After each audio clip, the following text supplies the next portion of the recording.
was required to treat them all as equals. Marry women of your choice, 2, 3, or 4.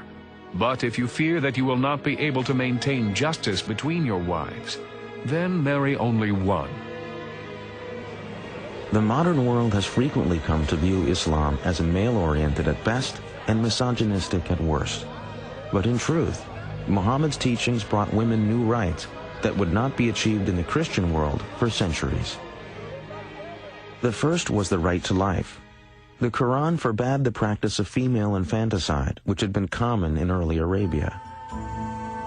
Women were also given the right to an education, to be duly educated as men were, to inherit, which meant that they could buy and sell property, which again would mean that they would have to undertake business transactions. The custom of Muslim women wearing veils is mistakenly pointed to as another indication of Islam's prejudice against women.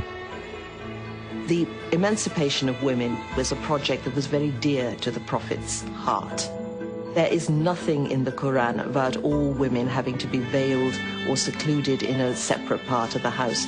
This is a practice that the Muslims picked up 3 or 4 generations after the death of the Prophet. I feel that being a contemporary educated woman is far more in line with what the Prophet would have aspired for a woman than what we've seen maybe throughout recent Islamic history.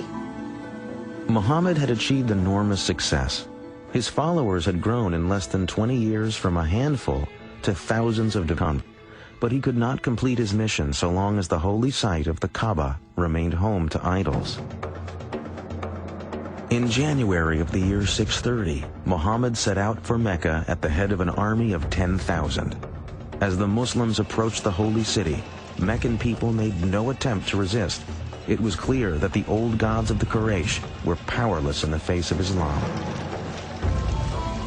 The Prophet had no desire for blood. He issued an amnesty as a symbol of his wish to unite all people as the children of one God. The only victims he sought remained sitting in the Kaaba. The Prophet entered the holy structure and proceeded to lead the destruction of all 365 idols as he recited the verse, "The truth has arrived and vanquished falsehood." Muhammad had validated his vision and proclaimed to the world the force and vitality of Islam. By the time of his death, June 632, the Prophet had brought peace to Arabia.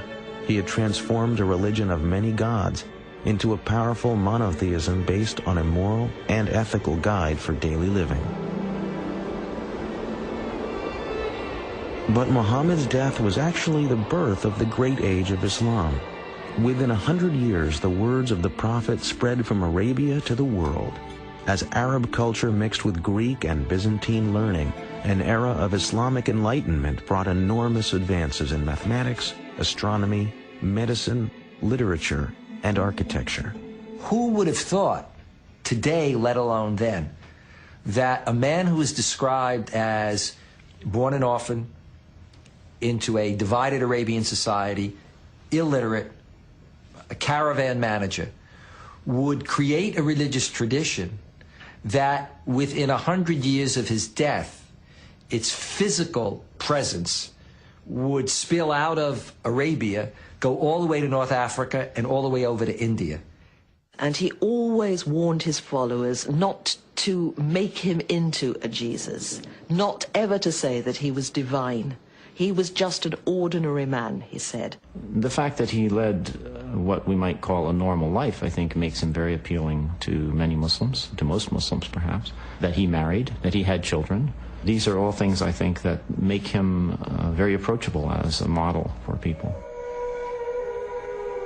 So many centuries after it ended, Muhammad's life remains the foundation of the faith he founded. Today, it is the fastest growing religion on earth. As these worshippers respond to the ancient call for prayer, each looks to the Prophet's example to provide peace and serenity in their daily lives. The ancient Kaaba remains in Mecca, and millions of pilgrims arrive each year to retrace the footsteps of the Prophet.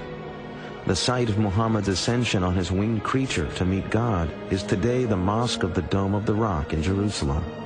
Muhammad's gateway to heaven has tragically become the focus of enmity and hatred between two peoples who trace their ancestry to the same beginnings.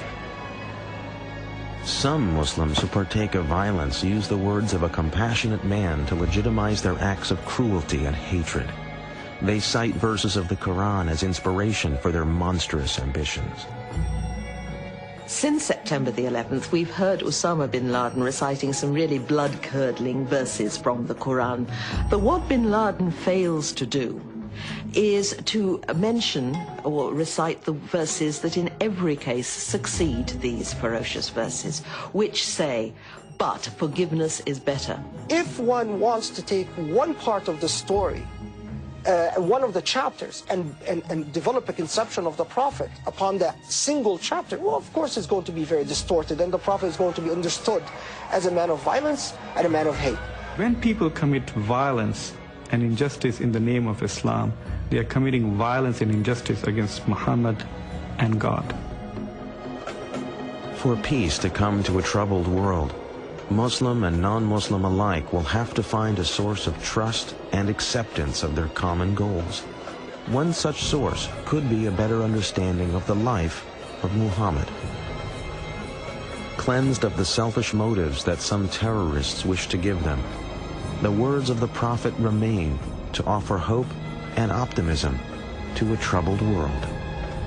Whosoever killeth a human being, it shall be as if he had killed all mankind.